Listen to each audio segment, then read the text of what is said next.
बजाज यानी आरकेबी, और मैं हूँ इस वक्त एडवोकेट प्रदीप नंबियार जी के साथ, और हम दोनों हैं कहाँ पर? नेशन नाउ पर।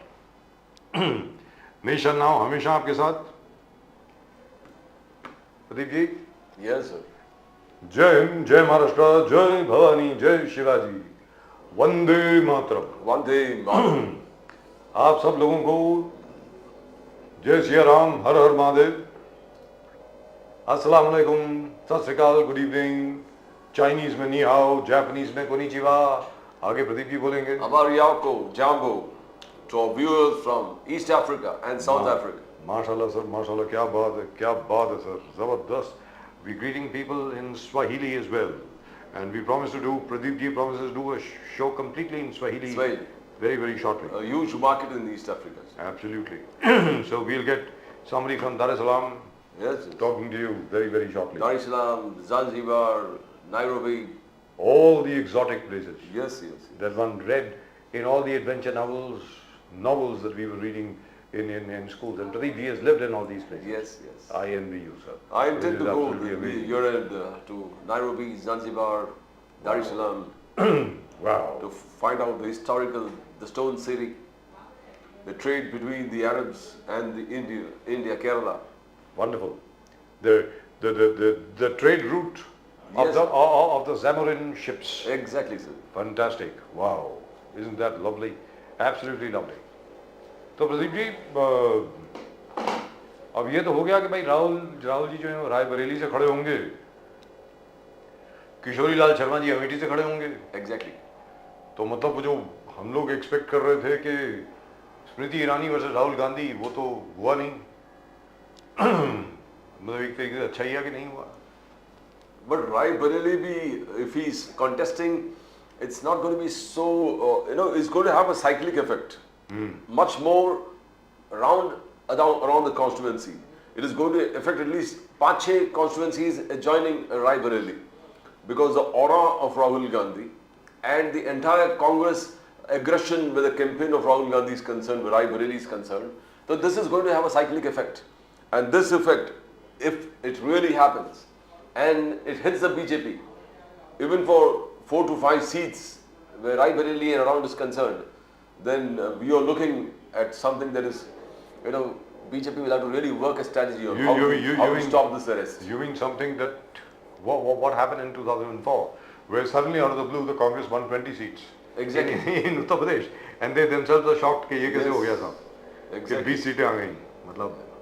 And the very fact that he's fighting from, now he really required guts, because why not? He has already established himself, उन्होंने established कर दिया था, और Kerala had accepted Rahul Gandhi.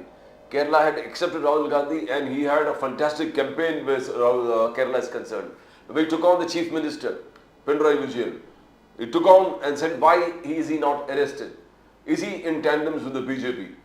तो उन्होंने ये चीज को दिखाने की कोशिश किया कि the CPIM is with the working in collusion with the BJP, and probably that has polarized a lot of Muslim votes and other votes for Rahul Gandhi and the Congress in Kerala.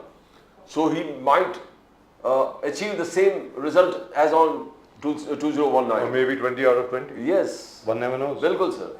तो it's a and उसके बाद immediately after the elections over, they decided that he should fight in Rai Bareli also. Now this is a confident. Last time he ran away. Now this time he's won the seat and he has campaigned well. You cannot say that he, आप जैसे मोदी जी कह रहे थे कि डरो मत भागो मत. But I don't think डरा हुआ है. This is a different Rahul Gandhi, which is not scared from Amethi. Just the flight from Amethi was a different story. But why not fighting? Why not along with Rai Bareli is adventure, is show of strength. और प्रदीप जी, ये भी है यहाँ पे सबसे बड़ी बात क्या है कि ये भी है यहाँ पे कि भाई वो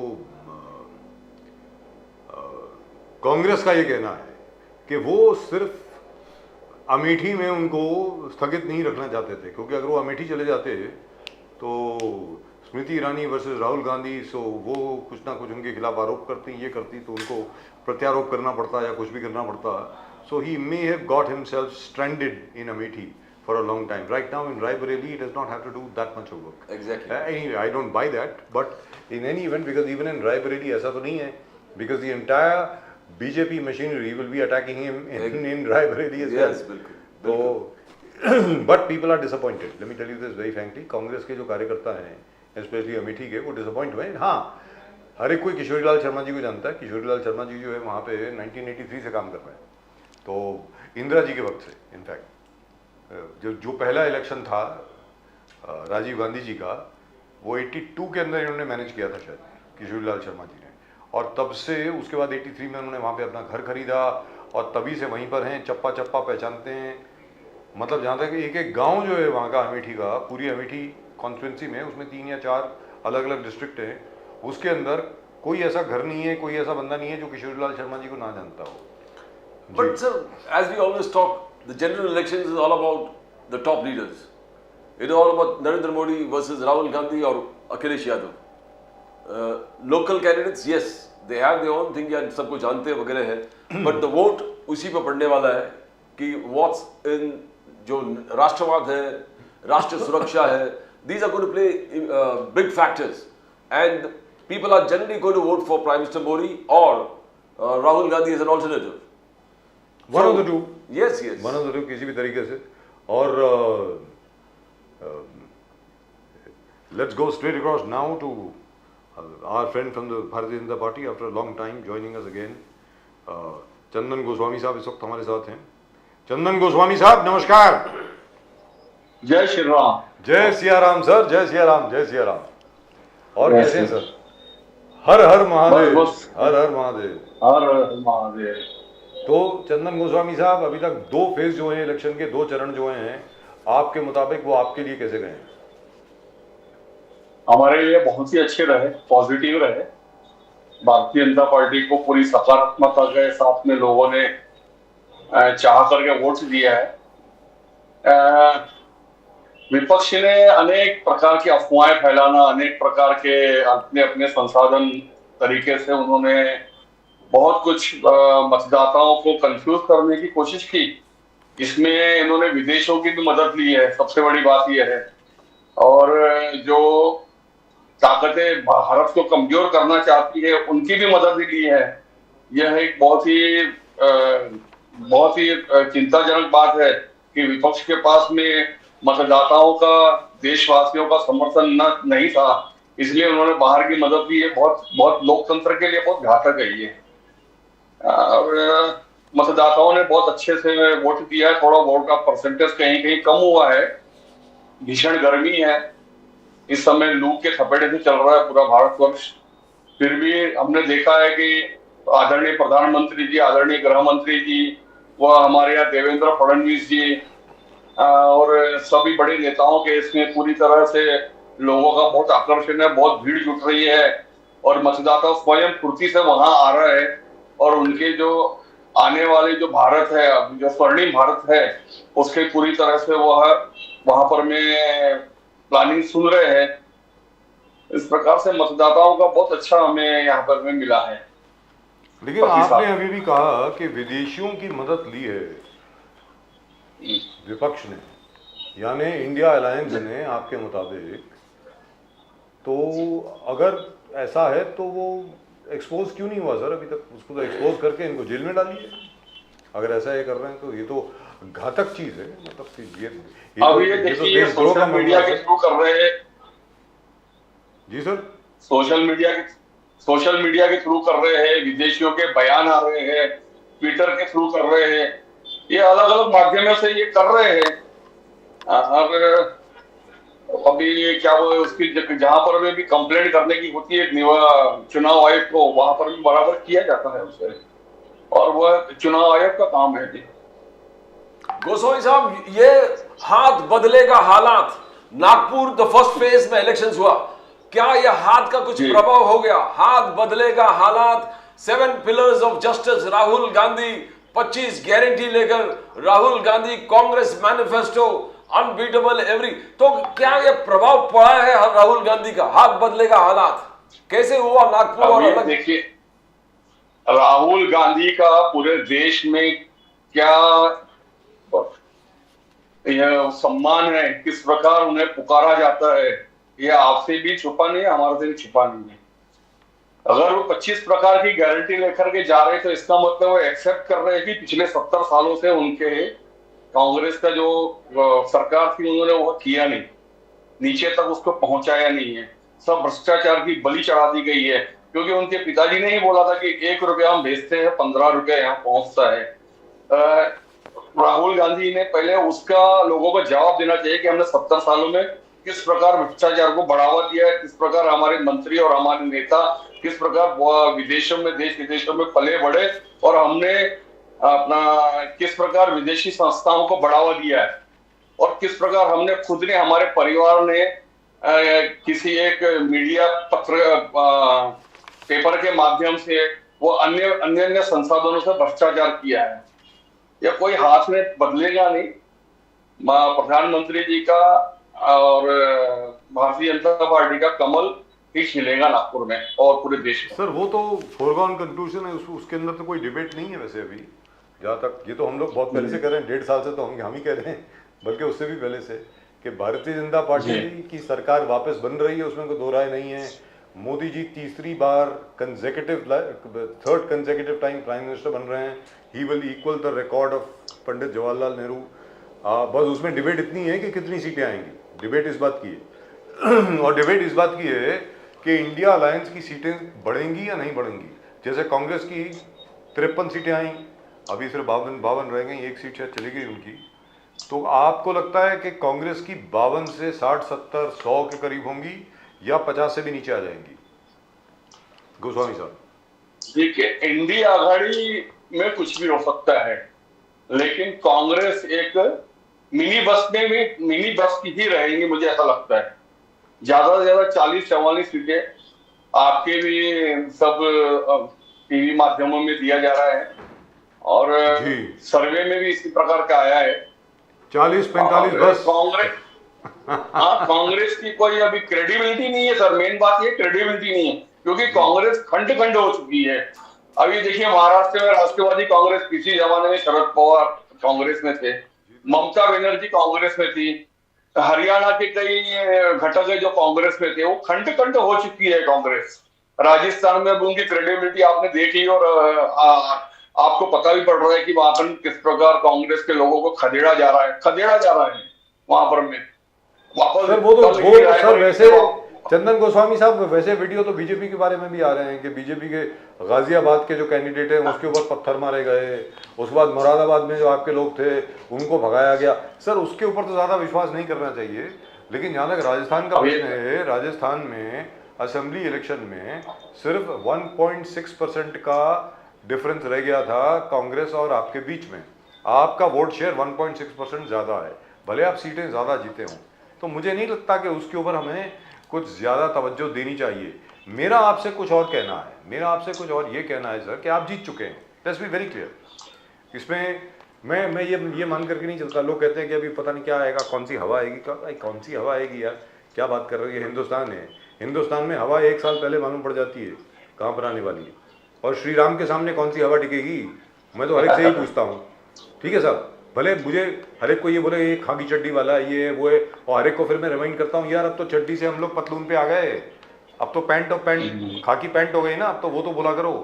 मेरा ये कहना है कि आपके मुताबिक इस चुनाव में अभी 5 चरण और बाकी हैं, लोगों के जहन में कौन से सबसे बड़े विषय हैं जिसके ऊपर वो मोदी जी को वोट देंगे, ये बताइए सर प्लीज। सबसे बढ़िया जिस प्रकार मोदी जी का उन्होंने विजन देखा है, और मोदी जी के अलावा मोदी जी के मंत्रिमंडल का जो विजन उन्होंने देखा है, विकास और सिर्फ विकास, और योजनाएं जो है वो धरातल से पंडित दीनदयाल उपाध्याय की जो थी, अंतिम व्यक्ति तक उसका फायदा मिलना चाहिए, वो अंतिम व्यक्ति को फायदा देने की पूरी कोशिश की गई। 80 करोड़ लोगों को अनाज मुफ्त में बांटा दिया गया, ये कोई छोटी बात नहीं होती। कोविड के समय वैक्सीन जिस प्रकार सबको दी गई, छोटी बात नहीं होती। देश विदेश में दी गई, भारत के अलावा विदेशों में दी गई। प्रधानमंत्री योजना के अंतर्गत सभी को घर का योजना दी गई। ऐसी अनेक योजनाएं हैं जिसका बखान अभी करेंगे तो बहुत 2 घंटे के करीब लग जाएगा। तो आने वाले समय में आदरणीय प्रधानमंत्री की सरकार बनने के बाद में अनेक विकास के कार्य होंगे। जो मथुरा काशी तो आपने बोलना नहीं चाहिए, लेकिन वो अभी बाकी है। इसके अलावा सर क्यों नहीं बोलना चाहिए? उसके लिए तो हम लोग बैठे हैं सर, पिछले 30 साल से हम लोग इंतजार कर रहे हैं, क्यों नहीं बोलना चाहिए? नहीं, मेरी समझ में नहीं आया ये क्या मतलब हुआ? नहीं, अरे नहीं, भारत में नहीं बोलोगे नहीं, तो अभी कहाँ बोल- बोलोगे? पाकिस्तान में बोलोगे? ये क्या मतलब? नहीं, अभी कोर्ट ऑफ कंडम चल रहा है। कोर्ट ऑफ कंडक्ट में क्या है? आपका रामायण उत्सव अभी तक ये कुछ चुका नहीं। नहीं है। जो प्राण प्रतिष्ठान के दिन आप पूरे विश्व भर में जो रामायण उत्सव करने वाले हैं हर साल, जी, दैट्स अ बिल्कुल। Great achievement. 500 साल के बाद जो हुआ है, इसको कोई बोल नहीं सकता। इसलिए आपका स्लोगन है जो आप बोलते हैं, आपका नहीं, ये पब्लिक का है, जो राम को लाए हैं हम उनको लाएंगे। गोस्वामी साहब, उसमें कोई दो राय है ही वाह, नहीं, वाह, उसमें क्या है? बात। जी, तो आप ये ऐसे- बताइए सर, अभी देखिए उज्जैन का महाकालेश्वर कॉरिडोर जो है वो बन गया है, काशी विश्वनाथ कॉरिडोर बन चुका है, अभी मथुरा का भी कॉरिडोर बन रहा है जहाँ तक मेरा ख्याल है, तो वो तो होगी ना, फ्यूचर में बात हो गई, कुछ तो बन भी गए हैं। आप मुझे ये बताइए, जहाँ तक एक आपके खिलाफ जो क्रिटिसिज्म लगता है, क्रिटिसिज्म आपके खिलाफ क्या आता है? एक आप हिंदू वर्सेस मुस्लिम हमेशा करते हैं। फॉर एग्जांपल मोदी जी की जो अभी भाषण भी जो हैं, उन्होंने कह दिया कि साहब देखिए ओबीसी का जो आरक्षण था वो मुसलमानों को दे दिया, कर्नाटक की सरकार ने वगैरह वगैरह, ये सब बातें कही है ना।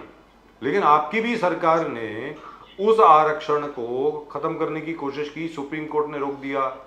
और उसके अलावा जिसने आरक्षण ये दिया था 5% मुसलमानों को कर्नाटक में, वो अभी आपके पार्टनर हैं एच डी देवेगौड़ा जी, और जिनके नवासे जो हैं, उन्होंने तो माशाल्लाह क्या बात है, क्या क्या रंगरलियां सजाई और हैं उन्होंने रेवंत तो। उनके पिताजी अरेस्ट भी हो गए, उनके देवेगौड़ा पिताजी के बड़ा लड़का जो है। तो उसका मुकाबला आप कैसे करेंगे? क्योंकि ये लोग तो भुनाएंगे उसको। गोस्वामी साहब, अब ऐसा है हिंदुस्तान में, ऐसा ये होना नहीं चाहिए, जी। जिसका हमें एक खेद है, लेकिन एजेंसियां और वो कानून अपना काम कर रहा है उस पर। हमें बड़े फोकस ये है कि रोजगार के और संसाधन हम जुटा रहे हैं, और दिया जाएगा। और आत्मनिर्भर भारत के तहत जिस प्रकार से प्रगति की जा रही है, लोगों को खुद उस पे निर्भर हो रहे हैं। ऐसी अनेक योजनाएं हैं जिससे भारत और आगे बढ़ेगा, विश्व गुरु बनेगा भारत। और भारत चंदन विश्व जी, में मगर आप पे बेसिकली क्या आरोप है कि आप पे आरोप है कि मोदी साहब ने वेल्थ इनइक्वालिटी कर दी है। राहुल गांधी जी का कहना है 1% of the people are having 40% of wealth, ये आप पे आरोप है। And Rahul Gandhi wants to do wealth redistribution, अमीर से लेके गरीब, मगर मोदी जी उसको मिस रिप्रेजेंट कर रहे हैं कि वेल्थ डिस्ट्रीब्यूशन यानी एक्सरे मशीन आएगा, आपका स्त्रीधन लेके जाएंगे, आपके मंगलसूत्र ले जाएंगे। तो इस prime minister Modi misrepresenting Rahul Gandhi wealth redistribution? Chandan ji, अब राहुल गांधी के क्या बोलते हैं वो उन्हें खुद नहीं पता पड़ता। मैंने पहले ही बोला है, लोगों ने देखा है यहाँ पर में अभी युवा जो है वो युवा जागृत है। ये पहले वाला नहीं रहा भारत। और भारत एक नया भारत बन के उभर के आया है। अब जिस प्रकार से कांग्रेस ने 70 सालों में जातिवाद और अलग अलग प्रकार से उसके अंदर में बांट करके जिस प्रकार राजनीति की, झूठ बोल करके राजनीति की, अब झूठ नहीं चलेगा। अभी नया भारत है, सबको पता है कि राजीव गांधी क्या बोल रहे हैं, प्रधानमंत्री क्या बोल रहे हैं, सबकी नीतियां सबको पता है। और रही बात, हमने कोई भी डिफरेंस नहीं किया, हमने ये कभी भी ये नहीं कहा कि ये जो योजनाओं का लाभ है इसमें मुसलमान को हम दे या नहीं दे, ऐसा कहीं पे भी मेंशन नहीं किया। सभी उनको दिया जा रहा है, अल्पसंख्यकों को। हमने कहा कि जो सबको मिल रहा है, मुसलमानों को भी मिले, ऐसी बात नहीं मिले करके, लेकिन कुछ चीजों पर हम डिफरेंस है, और डिफरेंस हमेशा रहेगा हमारा। अब ये इनका काम है कंफ्यूज करना, कांग्रेस का काम है कंफ्यूज करना। पहली नहीं होते नौकरी लोग। पक्की, चंदन जी, पहली नौकरी पक्की, कांग्रेस का कैंपेन है। बोले मोदी जी ने अनएम्प्लॉयमेंट बढ़ाया है, मोदी जी ने इंडियन यूथ और जॉब मार्केट के बीच में एक बहुत बड़ा दरार, बैरियर खड़ा कर दिया है। मल्लिकार्जुन खड़गे साहब का आरोप है आप पर, you created unemployment, you created a barrier between the Indian youth and the job market. एक एग्जाम्पल देते हैं कि राहुल गांधी जी रेलवे स्टेशन गया था, वहां पर एक कुली मिला जो सिविल इंजीनियर था, सिविल इंजीनियर। बोले कि ये हालत है कि सिविल इंजीनियर आज कुली का नौकरी कर रहा है। Unemployment, height of unemployment. Goswami ji, ये किसकी देन ये अनएम्प्लॉयमेंट पहले ही कांग्रेस की देन है। रही बात, अगर यहाँ अनएम्प्लॉयमेंट होता भारत के अंदर में, तो भारत की अर्थव्यवस्था जिस प्रकार से 5वें 4थे नंबर पे आ रही है 11वें नंबर से, वह नहीं होती। यहाँ एम्प्लॉयमेंट के बहुत अवसर है, अनेकों अवसर है, लेकिन वो उसके खुद की करने की किस प्रकार से है व्यक्ति की, वो उसके ऊपर क्षमता के ऊपर में है। अनएम्प्लॉयमेंट नहीं है बिल्कुल, यहाँ पर में थोड़ा बहुत है, वह मोदी जी आने वाले दिनों में उसके ऊपर में पूरा फोकस कर रहे हैं। लेकिन चंदन और रही गोस्वामी बात साहब, पहली जो नंबर मूल सवाल जो है, मूलतः सवाल प्रश्न जो उठाया है राहुल गांधी जी ने कि कोई क्या था, इंजीनियर था ना, कोई सिविल इंजीनियर, सिविल इंजीनियर, कूली का काम कर रहे वो हैं, उन्होंने सिविल इंजीनियर करी, वो अभी कुली का काम कर रहा है। Railway station. तो आप मुझे बताइए, इसमें क्या सरकार की गलती है? मैं पूछ रहा हूँ आपसे। तो सिविल इंजीनियर को इसमें नौकरी कहाँ नहीं मिली सरकार कहीं? सर मैं आपसे कहाँ पूछ रहा सरकार की हूँ। गलती है बताइए। मैं तो सिविल इंजीनियर को कहीं नौकरी नहीं मिली, अभी वो कुली का काम कर रहा है, तो उसमें आपकी क्या गलती है? मैं पूछना चाह रहा हूँ, आपकी गलती है क्या इसमें? हमारी गलती कैसे है? वह अगर कुली का काम करना चाहता है, उसकी इच्छा है अगर करने की, अब वो सिविल इंजीनियर में उसने कहाँ का एग्जाम दी, क्या दी, वो उसको पता। उसने एम्प्लॉयमेंट के तो कितने पूरा इंटरनेट पे पूरे सब ओपन है, सरकारी नौकरियां बोलो, कौशल्य विभाग का वहां पर में है। अब इंजीनियर ने उसने प्रयास करने चाहिए थे। और कई बार देखा मैंने, एक बार और आपको एक बात बता देता हूं मैं, कई आंदोलनों में कई बार और कई इनसे बात करते थे, उनके ही कार्यकर्ता, उनके ही एक फिक्स लोग रहते हैं जो अनेक बार पकड़े गए हैं। मीडिया ने ही उसको एक्सपोज किया है, वही कार्यकर्ता यहाँ आंदोलन में रहता है। वो आपकी बात ठीक है, लेकिन मुझे जरा सरप्राइजिंग लगा, आपको नहीं लगा क्या? क्योंकि देखिए साहब, उन्होंने स्पेसिफिकली कहा, जैसे प्रदीप जी ने कहा, बताया कि वो सिविल इंजीनियर है। तो सिविल इंजीनियर की डिमांड तो आज की तारीख में चरम सीमा पर है, क्योंकि हर जगह पर इंफ्रास्ट्रक्चर का काम चल रहा है, हर जगह रोड्स बन रही हैं, ब्रिजेस बन रही हैं, अरे अंडर सी टनल बन रही है, मेट्रोस बन रही हैं, रेलवे लाइंस बन रही हैं। तो सिविल इंजीनियर का नाम तो अभी सबसे बड़ा है। और आज भी फॉर एग्जांपल मैं देख रहा था इंटरनेट पे, आज भी कोई 5,500 के करीब और वैकेंसीज निकली हैं सिविल इंजीनियर्स के लिए। तो ये कौन सा सिविल इंजीनियर है यार जिसको नौकरी नहीं मिली? मैंने वही तो बोला, इनके ही कार्यकर्ता रहते हैं, पहले से फिक्स रहते हैं ये लोग। वह सामने कर दिए जाते हैं कि हमको ऐसा बोला गया, कहानियां बनाते हैं, रोज नई नई कहानियां बनाते हैं ये लोग। अब इतने काम रोड्स के काम चल रहे हैं, 28 kilometre per day, 35 kilometre per day road बन रहा है यहाँ पर। कितने सिविल इंजीनियर यहाँ पे काम में लगे हुए। तो सिविल इंजीनियर्स की तो शॉर्टेज है अभी। वो कुली का काम कैसे कर रहा है? मैंने आपको बताया, यह सब विदेशी ताकतें और यहाँ के कांग्रेस का और कुछ मार्क्सवादी कम्युनिस्ट पार्टियों की एक मिली जुली कार्यकर्ता रहते हैं, वही हर जगह दिखाई देते हैं। लेकिन ये मैनिफेस्टो जो है सर, वो आपने क्या है कि मोदी जी ने बोला कि इसमें मुस्लिम लीग की छाप दिखती है। मुझे वेरी फ्रैंकली मुस्लिम लीग की छाप कहीं नहीं दिखी, मुझे कम्युनिस्टों की छाप दिखी। जो कम्युनिस्ट मैनिफेस्टो था, कार्ल मार्क्स ने जो लिखा रीडिस्ट्रीब्यूशन ऑफ वेल्थ का, उसकी छाप दिख रही है, मुस्लिम लीग की छाप नहीं दिख रही है मुझको। तो ये तो पुराना फलसफा है ना, तो क्या मतलब ये दोबारा रिवाइव कर रहे हैं उसको? मैं आपसे पूछ रहा हूँ सर, अभी काम करेगा क्या आज के युग में? ये पुराना वामपंथियों का जो फलसफा है कि किसी भी तरीके से दोबारा वेल्थ जो है, जैसे अंबानी, अडानी, रुइया, सिंघानिया, बिरला, टाटा, इन सबके पैसे वैसे सरकार ले लेगी और फिर उनको बांट देगी, मतलब यही हुआ ना इसका सर? और क्या हो, ये इन्होंने हर समय अलगाववादियों को, कम्युनिस्टों ने अलगाववादियों को हर समय सपोर्ट किया है, आपने देखा है। केवल उनका थोड़ा बहुत केरला के अंदर में और अपना बंगाल में है, तो ये पूरे देश में इसी प्रकार का राज करना चाहते हैं। और इस प्रकार का कांग्रेस का जो मैनिफेस्टो है, वह सिर्फ एक झूठ का पुलिंदा ही साबित है। लेकिन चंदन गोस्वामी साहब, आपसे एक सवाल है जो मुझे बहुत डिस्टर्ब कर रहा है, very frankly it is disturbing me personally. Sir, we have always supported you, we have always supported the manner in which mister Modi is worked, specially with regard to article 370। Article 370 आप लोगों ने repeal किया, abrogate किया, article 35 में भी repeal करके abrogate कर दिया। तो सर, कश्मीर वैली में, कश्मीर घाटी में बीजेपी का एक भी कैंडिडेट नहीं है, ये क्या है सर? एक आदमी तो होना चाहिए था ना, कोई तो कैंडिडेट होना चाहिए था लोकसभा में। भारतीय जनता पार्टी का आज की तारीख में आपने एक भी कैंडिडेट नहीं दिया है सर कश्मीर घाटी में, ये इसके पीछे क्या है? तो इसके पीछे सोची समझी एक रणनीति होगी भारतीय जनता पार्टी के वरिष्ठों की, एक सोची समझी रणनीति होंगी। अब वो तो हमारे वरिष्ठ ही बता पाएंगे किस प्रकार की उन्होंने पॉलिसी की है। तुष्टिकरण की बात करते रहते हैं चंदन गोस्वामी जी, तुष्टिकरण हाईलाइट करते हुए मोदी जी ने मनमोहन सिंह जी के वो स्टेटमेंट बार बार लोगों को समझाया कि हर मंच पर मनमोहन सिंह जी ने जो कहा कि the first right of resources is with the Muslims. Now this is the classic example of तुष्टिकरण, ऑफ अपीसमेंट।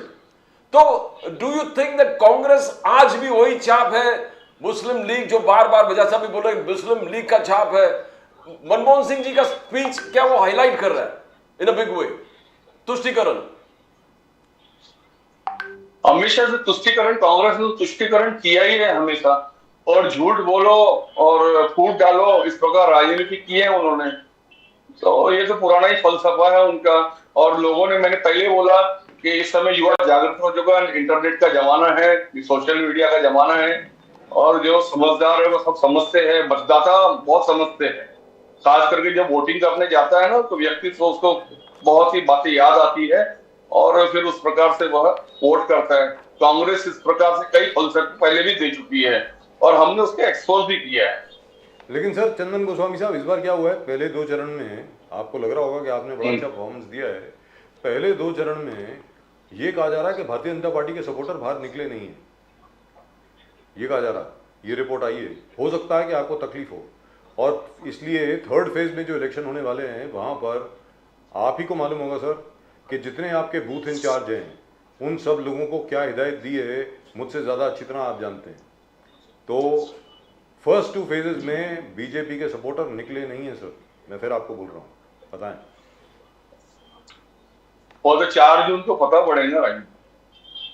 लेकिन जहां तक मैं नागपुर की बात कर लूं, नागपुर में इस प्रकार का खास करके फैलाया गया कि बीजेपी के सपोर्टर निकले नहीं है, लेकिन जब हमने उसका पूरा गणित निकाला तो जो सवेरे सवेरे सुबह जब वोटिंग हुई उसमें बीजेपी की बहुत अच्छी खासी वोटिंग हुई। मैं खुद भी ग्राउंड पे था, मैंने खुद मेरे जैसे छोटे कार्यकर्ता ने और अनेक कार्यकर्ताओं ने बहुत सारी मेहनत की। सुबह से 5 बजे उठ करके किया उन्होंने, 5 बजे उठे और वो सभी मतदाताओं को उन्होंने उस प्रकार से जो प्लानिंग की थी उस प्रकार से उनको वोट करवाया है। पन्ना प्रमुखों ने अपनी पूरी जवाबदारी निभाई है। तो फिर ये भी rumor फैलाया जा रहा है, गडकरी जी हमारे बड़े अच्छे मित्र हैं सर, नितिन गडकरी जी हमारे बहुत पुराने मित्र हैं, तो आपको क्या लग रहा है सर इस बार कितने वोट से जीतेंगे सर? नहीं, लेट मी कंप्लीट थोड़ा सा। इसमें ऐसा हुआ है कि प्रशासन ने थोड़ा सा हमें जो लिस्ट दी थी और जब वो लिस्ट आई तो उसमें थोड़ा सा एक डिफरेंस था जी, कि अनेक जो गुजर चुके हैं उनके नाम उसमें मेंशन थे, और अनेक जो जैसे उदाहरण के लिए माता पिता का नाम नहीं था, बच्चों का नाम है। प्रशासन से बहुत सारी गड़बड़ियां हुई है, हमने प्रशासन को बोला भी है, निवेदन भी दिया है। लेकिन रही बात जीतने की, तो हमने 5 लाख से अधिक वोटों के जीतने का नारा दिया था, हमने पूरा एक विश्वास जगाया था। लेकिन थोड़ी बहुत कम ज्यादा हो सकता है क्योंकि लोगों के नाम नहीं थे वोटिंग लिस्ट में, और बीजेपी के जो मतदाता है वो बहुत परेशान थे इस बार कि हमारे को वोटिंग करने दिया जाए। और सबसे बड़ी बात है लोग खुद निकले, और मुझे तो अनेक लोगों ने बार बार फोन किया कि मेरा नाम देखिए बताइए, मेरा नाम देखिए बताइए। तो कई लोगों के उसमें नाम नहीं थे। यह लोकतंत्र के लिए सही चीज नहीं है। गवर्नमेंट गोस्वामी जी, वो आप उसको आरोप कैसे किसी और पे लगा सकते हो? You have to manage it. यहाँ पर सरकार आपका है, सेंटर में सरकार आपका है। I want to ask you, Amit Shah ji ने जो कहा बार बार, बिकॉज इंडिया अलायंस के घटक दल के अलग अलग मैनिफेस्टो में कोई कह रहा है कि आर्टिकल 370 हम लोग वापस लेके आएंगे, ट्रिपल तलाक जो हम लोग ने आपने अबॉलिश कर दिया उसको वापस लेके आएंगे, सीएए को हम लोग रद्द कर देंगे, एनआरसी को रद्द कर देंगे, यूएपीए को हम लोग रिफॉर्म करेंगे, डीन्यूक्लियराइजेशन करेंगे। अमित शाह जी ने कहा ये कुछ होने नहीं देंगे, we will not allow this to happen. Now ये आपका बहुत बड़ा चैलेंज होगा in case you don't achieve your targets. तो इसको कैसे आप solve, I mean how you going to handle this? Article 370 कोई बोल रहा है कि वापस लेके आएंगे, how do you see that Goswami ji? ये जो इनका असली चेहरा तो सामने आ ही रहा है ना। और माननीय गृह मंत्री जी अमित शाह जी वो जो बोल रहे हैं वो सत्यता में बोल रहे हैं। उन्होंने लोगों के सामने देश के सामने वस्तु स्थिति रखी है। कांग्रेस ने कभी नहीं चाहा कि आर्टिकल 370 हटे, कभी नहीं चाहा ट्रिपल तलाक हटे उस पे आवे। ऐसा कांग्रेस ने अनेक, एनआरसी में भी कांग्रेस ने इसी प्रकार से विरोध किया हुआ है। वो गृह मंत्री की देश के सामने रख रहे हैं और हमारी जब सरकार आएंगी तब यह इस पे किसी प्रकार का कोई जी नहीं आएगा संकट। सर आर्टिकल संकट किसी प्रकार का नहीं 370 आएगा। आर्टिकल 370 तो वापस नहीं आता सर, वो तो इम्पॉसिबिलिटी है। लेकिन आपने एक बड़ी इंटरेस्टिंग बात जो कही नागपुर के बारे में, उससे मैं आपसे पूछना चाहता हूँ चलते चलते, तो सर ये ऐसा क्यों हुआ? मतलब BJP is usually very efficient, और ज़्यादातर क्या होता है, मुझे खुद को मालूम है, पर्सनल एक्सपीरियंस है कि वोटिंग के 4 या 5 दिन पहले हर एक के घर में फ़ोन चले जाता है या कोई मैसेज देता है कि भैया अपना वोटर्स लिस्ट में नाम ज़रा चेक कर लेना। इस बार क्या कहीं गलती हो गई, कुछ क्या हुआ इस बार, ऐसा क्यों हुआ? अभी लोग प्रशासन चेक कर रहा है, उसकी प्रशासन को बोला गया है तो प्रशासन चेक कर रहा है। अभी क्या चुनाव आयोग ये तो अभी बोला नहीं जा सकता, 4 तारीख के बाद सब चीजें सामने आएगी कि कहाँ पे कैसी गलती हुई है करके। कि किसी ने जान के किया है ये सर, किसी ने जान के किया है गडकरी साहब के चुनाव को सैबोटाज करने के लिए, वहां पे ज्यादा मुश्किलें डालने के लिए, या अपने आप हो गया है, अमूमन हो गया है?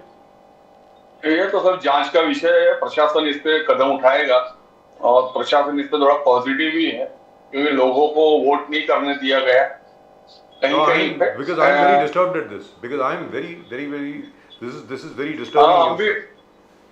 हम भी उसी में हम भी डिस्टर्ब हुए इस बारे में, इसलिए मेरे मुंह से ये बात आज निकल भी गई। क्योंकि गडकरी साहब 5 लाख से ज्यादा वोटों की जीत के आए, ये हमारी इच्छा बहुत थी। अब थोड़ी बहुत मार्केट कम हो सकती है, हो सकता है अभी भी जीत जाएं, उसमें क्या है, अभी भी जीत जाएं, ऐसी क्या बात है, उसमें तो कोई वो नहीं, जीतेंगे तो। लेकिन वो मैं कहता हूँ 5 लाख वोट के मार्जिन से भी जीत सकते हैं अभी, ऐसी क्या बात है? अभी तो वोट रिजल्ट आने दीजिए ना, परिणाम आने दीजिए, उसके बाद देखते हैं। आएंगे बहुत अच्छा रिजल्ट आएगा। लेकिन ये तो साजिश लगती है मुझको, वेरी फ्रैंकली, मतलब मैं क्या बताऊँ अभी मैं सर मैं बोल सकता हूँ, आप नहीं बोल सकते, आप नहीं बोल सकते, मैं तो बोल सकता हूँ। हमने कई पहलुओं पर इसका दृष्टि डाली है, हमारे जो वरिष्ठ है वो सब इस पे ध्यान दे रहे हैं जी। सर नागपुर से you got the tallest leaders of Maharashtra and India. Gadkari ji tallest leader, Dev Fadnavis ji tallest leader, बगल में Mungeshkar ji very big leader. यानी पूरे नागपुर तो आप भरे हुए खचाखच बीजेपी के बड़े बड़े नेताओं से। हमारे 10 में से 10 सीटें ना विदर्भ में तो कम से कम आएंगी। 10 की 10 आनी भी चाहिए। हर जगह पे आपने मायावती जी के भी कैंडिडेट खड़े किए हैं, तो अम्बेडकर जी भी खड़े हैं। पार्टी है उनके ऊपर करेंगे, वो तो आएंगी ऐसी कोई बात नहीं है। वो तो पिछली बार भी लेकर आए थे आप, 10 में से 10 पिछली बार भी थी, इस बार भी आएंगी, उसमें क्या है। लेकिन अगर नहीं आई तो विल बी वेरी सरप्राइज, बड़ी सरप्राइजिंग बात हो जाएगी अगर नहीं आई। नहीं आएंगी।